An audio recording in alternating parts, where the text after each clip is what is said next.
Nation Speaks, your Baltimore Ravens podcast, where we talk about the best team in NFL history. If you're a Ravens fan, I am a huge Joe Flacco fan. Wise Usher once said, "Situations will arise in our lives." I'm talking about shut down. Like you're not throwing on Jimmy Smith. Joe is criminally underrated, lock him up in cuffs, criminally underrated. Lamar's put this team as a top 5 offense for the first time in 20 years. Got the arm talent. Jay Cutler had it too. I don't care about this argument against total TDs and all this. Oh, you want to talk about defense? Oh, until next time.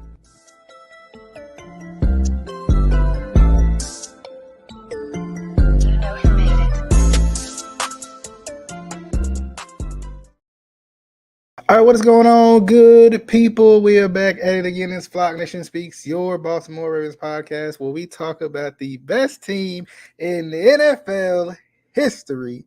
If you're a Ravens fan, of course. Look. I mean, I'm just going to get more and more extra with that the more and more we go along. But welcome in to the show, DJ. I'm your host, and I'm ready. I want to talk about this preseason. I've been itching to talk about it. It made me sick last week. I mean, just craziness. Right? The streak ended and I got sick. Can y'all believe that?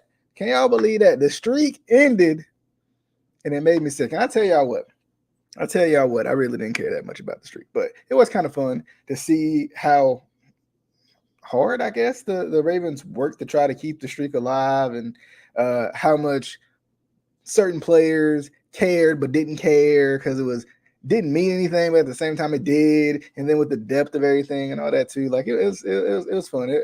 I think it was fun while it lasted. It was funny. I've seen all the memes, of course.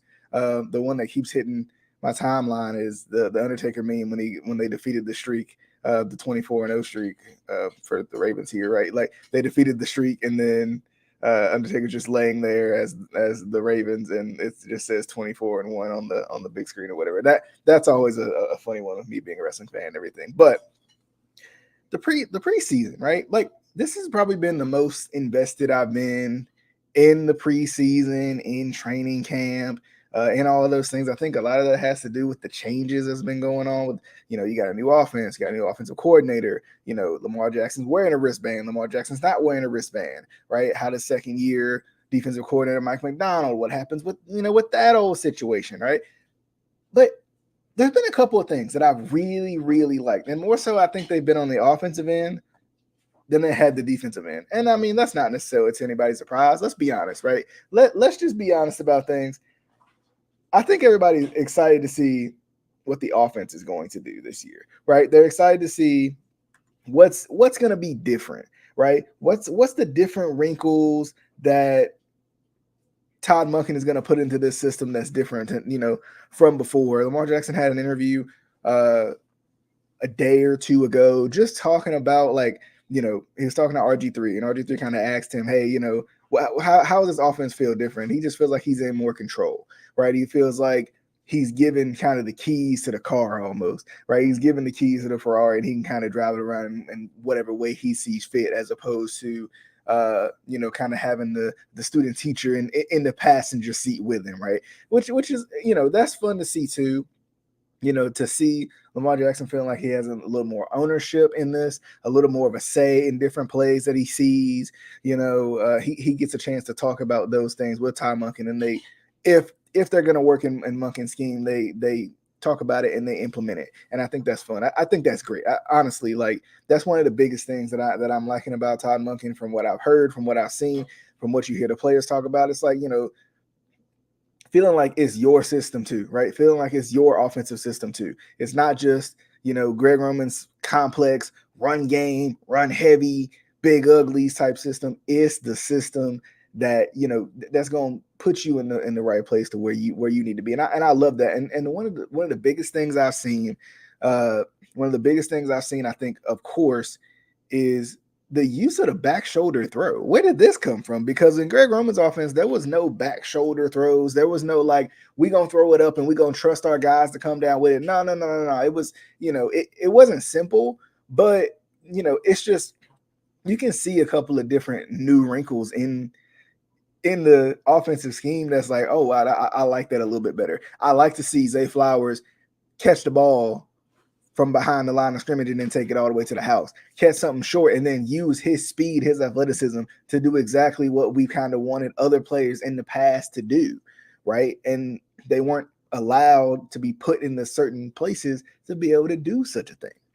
And it was cool, like especially in the Washington game, in the Washington game where we saw the streak get ended, of course. But it was cool to see like Zay Flowers, right? Zay Flowers, you saw him. He caught that short pass and he made a wiggle or two and he was gone. It was over. Like, it was all over but the crying. And that's the excitement that's fun to see. It's awesome to see Odell out there in the preseason, especially this early in the preseason. It's cool to see Odell out there. It's cool to see some of the other guys fighting for spots. You got James Prochet out there, right? Tylen Wallace trying to make plays. He called a back shoulder throw. And that's been the biggest thing. Like the back shoulder throw was something we never really saw before. And we've been wanting like, hey, Aaron Rodgers is a master at this and they're unstoppable once you master them.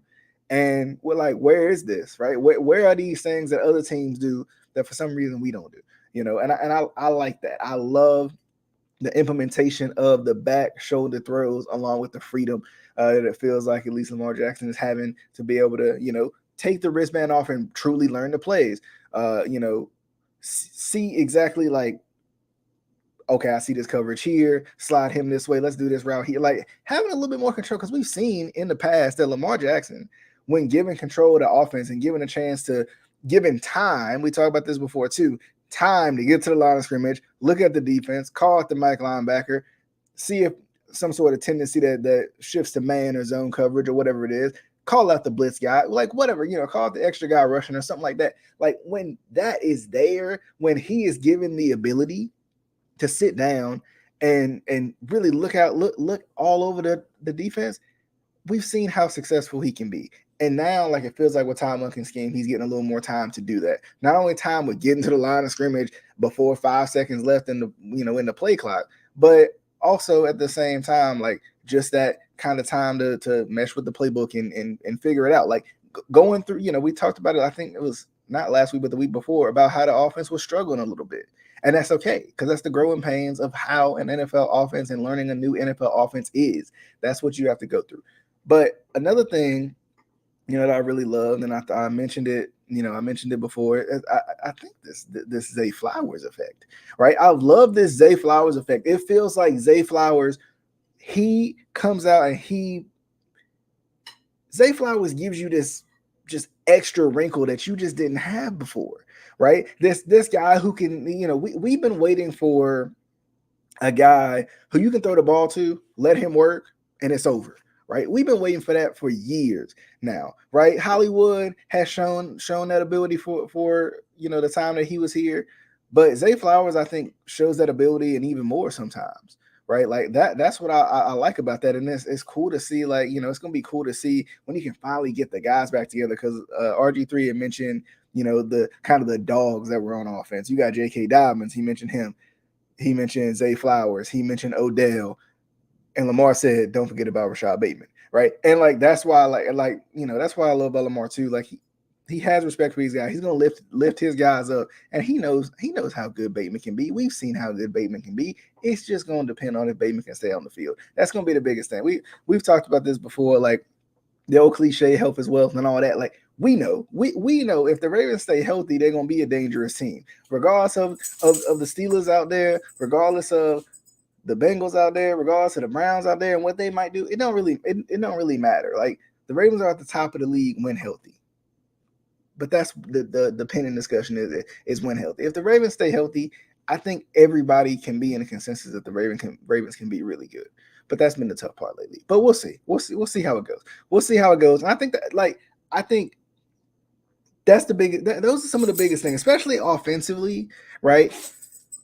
Offensively, I felt like we just been seeing a little bit more than we've seen in the past. And the crazy part is it's the preseason, so you can't see but so much, right? That's the good part about it. Like we've seen this offense show some kind of different things, but like the cool part about it is we haven't seen nearly as much of this offense as we will as the season progresses, as we will, as everybody learns this offense, as we will with the top tier guys out there, with Bateman, with the combination of Bateman, Zay Flowers, J.K. Dobbins in the backfield, Gus in the backfield, right? And, and Odell too, Odell and whoever kind of takes that wide receiver 4 spot. And then, of course, Mark Andrews as well. Like, it's exciting to see the talent that's out there. And I'm excited. And I think on the defensive end, this is just something that I'm I've been noticing for a while, and it excites me when it comes down to the defense. The defense makes me feel like they're going more into a how do I explain this? Like, they're putting people in different positions, right? They're letting Malik Harrison just be hair on fire, let's go, get after the quarterback, right? They're letting Malik Harrison go out and hit people, which is what Malik Harrison does, right? They're putting people in coverage who need to be in coverage. They're blitzing people who you might not expect to blitz. And I think that's been something that's been missing over the past couple of years with the Ravens defense, even though they've been top ranked defenses, right? Even though last year we saw a little bit more with more turnovers and stuff like that. But what I've always loved about the Ravens defense, especially when you go back to like the Dean Pease days, right? When you go back to him, like, you didn't know what was going to happen, right? You knew Wink, he going to blitz, right? You knew that. Like, and in a bad situation, he definitely going to blitz. But what I liked about Dean was at least you don't know what's coming at you, right? Like, I always loved the breakdowns on like Monday Night Football, especially when they would kind of draw it out a little bit more too. They would draw out like, you don't know who's blitzing. He looks like he's blitzing. He might be blitzing. He thought about blitzing. He told Dean he was gonna blitz last play. Like, like, that was the cool part about it too. Like, seeing this defense possibly get back to where we want to see them be. Now, I will say this: the corner depth is gonna be an issue for me until it's not an issue for me. It's just gonna be. I can't right now. I don't know if I can trust the corners yet because Marlon's hurt.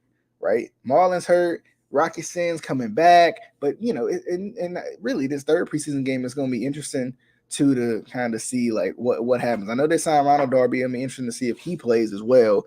But to see how this defense comes out early, I think that's going to be the biggest thing. And of course, the pass rush. We want to see what the pass rush is going to be like. We want to see if there's going to be any sort of improvements in the pass rush because there got to be something. There's got to be something. There's got to be different. It was horrible under Wink, especially the last couple of years. And then last year it got a little bit better. And then this year we're thinking it should get even better. But I'm going to go ahead and wrap up. A little short show. Get back into the rhythm of things. I got a couple other videos coming at you very, very soon about some things I've watched. Of course, the aforementioned videos that I was talking about, the interview that I was talking about. That's one of them that's on the tip of my tongue. In the notes to do, but I definitely hope you guys enjoyed the show. Definitely, as always, Flock Nation Speaks is on all major podcasting platforms, so be sure to check Flock Nation Speaks out, and we'll see you guys on the next episode of Flock Nation Speaks. Until